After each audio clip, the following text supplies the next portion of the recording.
1/12 the mass of carbon 12 isotope and also the mass of electron together called as 1 unified atomic mass unit or 1 AMU. The average distance of Sun from the Earth is called as 1 astronomical unit and the value of 1 astronomical unit is 1.496 into 10 power 11 meter.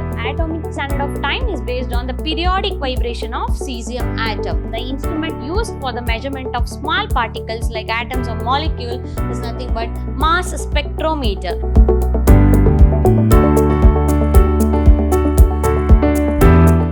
Hello everyone, welcome to session 2 of chapter 2 Units and Measurements. This is Swati from Department of Physics, Vidyashram Pre-University College, the Temple of Excellence, Mysuru.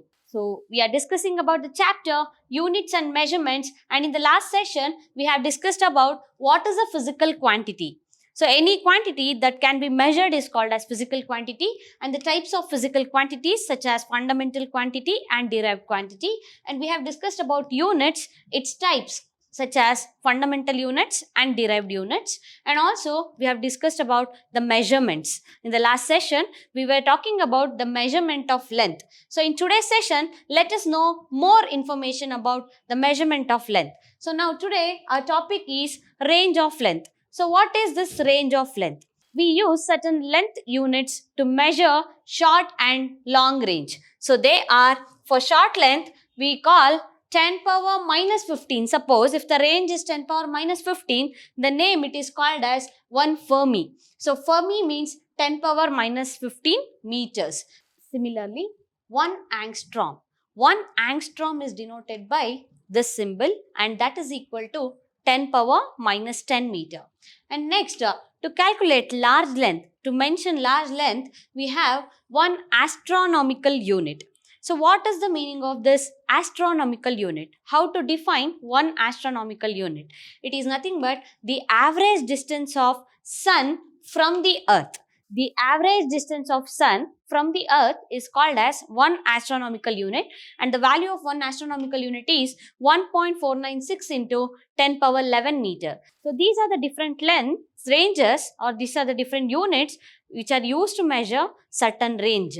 So next we have 1 light year. 1 light year is a unit to measure the large distance. So it is nothing but the distance travelled by light in 1 year.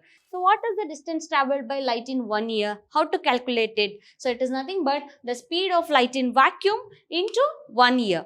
So in 1 year we have 365 days, each day having 24 hours, which is having 60 minutes and 60 seconds per minute. So you have to consider 3 into 10 power 8 meter per second is the speed of light in vacuum. So the value 3 into 10 power 8 into 1 year, which is nothing but 365 days and 24 hours in a day, 60 minutes in an hour and 60 seconds in a minute.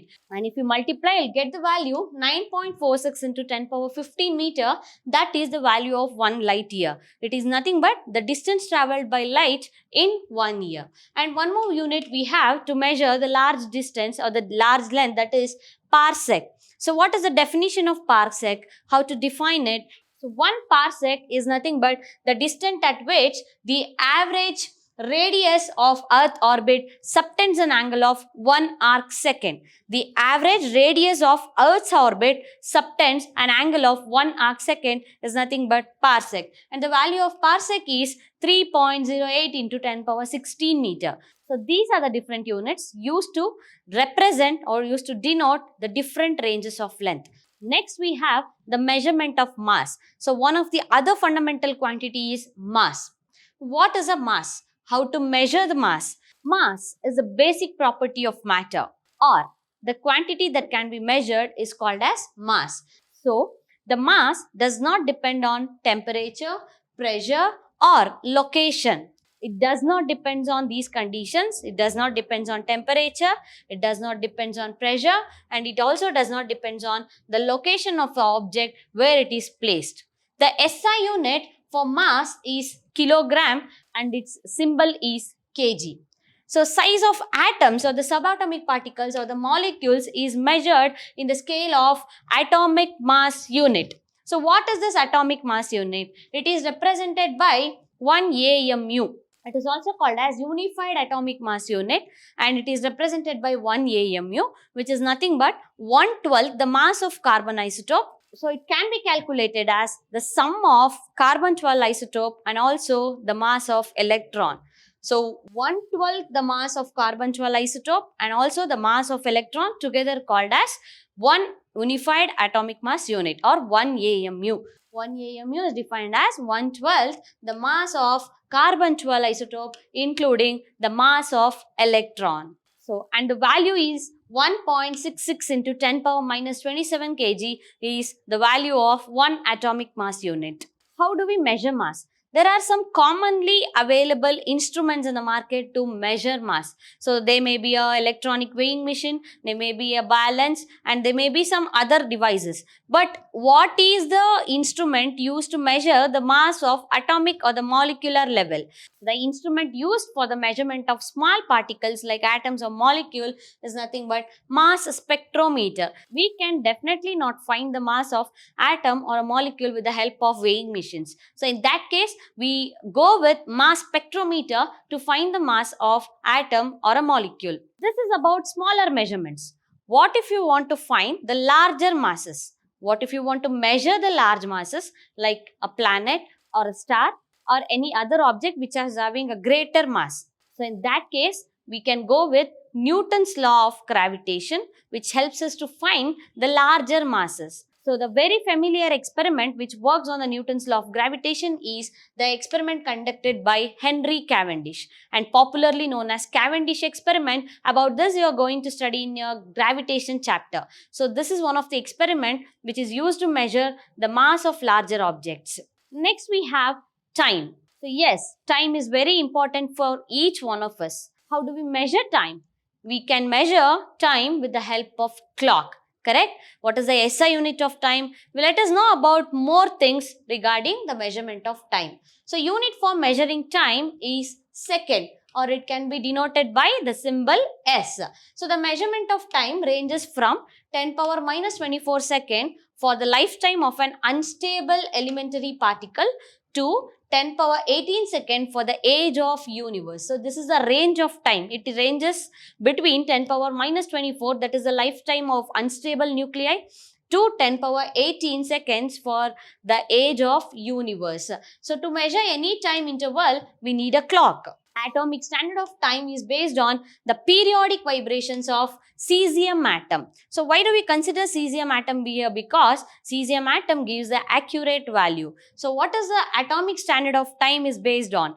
Atomic standard of time is based on the periodic vibration of cesium atom. So this is the basis of cesium clock. Sometimes cesium clock is also called as atomic clock because the atomic standard unit of time depends on the vibrations, number of vibrations that cesium atom undergoes, and hence it is called as atomic clock. Yes, we know the base unit of time is second. The SI unit, the fundamental unit of time is second. So we can represent minute, hour and day in terms of seconds, as we all know. So second is the base unit and 1 minute is nothing but 60 seconds. 1 hour is having 60 minutes or 3600 seconds. Knowing these values are very important in solving the numericals. In a day, we have 24 hours, 1440 minutes or 86,400 seconds. So these are some units of time. So sum of the smaller unit of time is 1 millisecond and it is given by 10 power minus 3 seconds, as we have gone through this in the study of the prefixes and how do we represent this units in powers of 10 in our previous session, and 1 microsecond which is nothing but 10 power minus 6 seconds, and 1 shake, that is 10 power minus 8 seconds, 1 nanosecond is equal to 10 power minus 9 second. And next topic we have in the measurements, that is accuracy and precision. It is very important to know about the meaning of this accuracy and precision terms in understanding measurements. So what is accuracy then? Why it is so important to know about accuracy? So let us see what is the definition of accuracy. The accuracy of a measurement is a measure of how close the measurement value is to the true value of the quantity. So let us take an example. For example, the value of acceleration due to gravity is 9.8 meter per second square. So if I ask you to perform the experiment to determine this value in our laboratories, we may not get the exact 9.8 value only in our laboratories. In number of trials while we are performing, we may get 9.7 once, 9.5 once, 9.75 once, due to various reasons. It may be an imperfection in the experimental technique, or it may be any errors in the arrangement. So we may get random values. So here accuracy gives the measured value of what we have measured in all these trials. By taking the average, we will get a measured value. How close this measured value to the true value, and the true value in this example is 9.8. How close it is, that is the meaning of accuracy. So accuracy tells us how close the measured value is to the true value. And next we have precision. What is the meaning of precision? Why it is very important to know about precision? So precision tells us what is the limit of the quantity that can be measured is nothing but precision. So knowing about these two parameters, that is accuracy and precision, unless we know the meaning of these two, accuracy and precision, it is very difficult to understand complete measurement topic. So accuracy and precision plays a major role in understanding the measurements. So next important topic we have is errors in measurement. So we know what is measurement now. We know how to measure the terms like length, mass and time. So now let us know what is this error in the measurement. What are errors? How do they cause? What are its types? Let us see about this. Error is nothing but uncertainty. So each and every measurement what we do or what we perform may not be always right. There may be some uncertainties in the measurements and they are called as errors. Yes, it is the uncertainty in every measurement. Or it can also be defined as the difference between the measured and the true value of the physical quantity. What does it mean? For example, I told you acceleration due to gravity's true value is 9.8. Suppose if the measured value average I am getting 9.7, here we can find the difference in these two measurements. So what is the difference? That is nothing but 0.1. That is the error which we are observing, which we are getting. Because in the laboratory, due to various reasons, my measurement is not that accurate. It is not 100% the value of true value.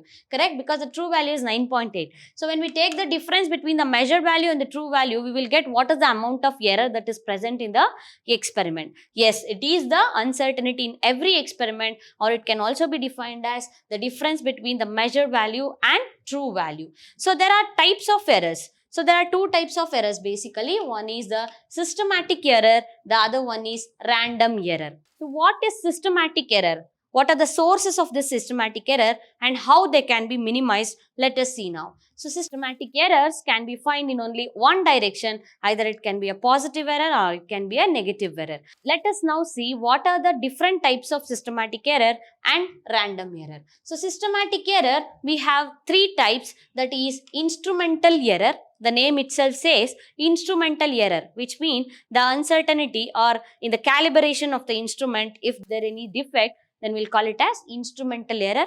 And also imperfection in experimental technique. So yes, it is not like always we perform the experiments in a proper way. Sometimes due to some unavoidable reasons, our experimental arrangement or the technique, how we are measuring may vary, may change. So may affect from some other causes, and they are called as imperfections in experimental technique. And the next one is personal error. It is due to the individual bias. It may be due to the carelessness of the individual who is performing experiment, or it may be due to some visual reasons like the blurriness of the eye. So all these comes under personal error. So let us see about the sources of these errors one by one in detail. Before that, let us see what is the type of a random error.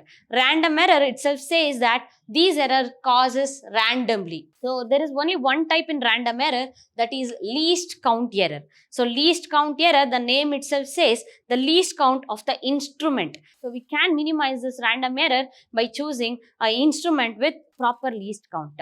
So this is about the error and their types. So in our next session, we are going to discuss in detail about the sources of these errors and the way to minimize these errors. Until then, take care all of you. Thank you.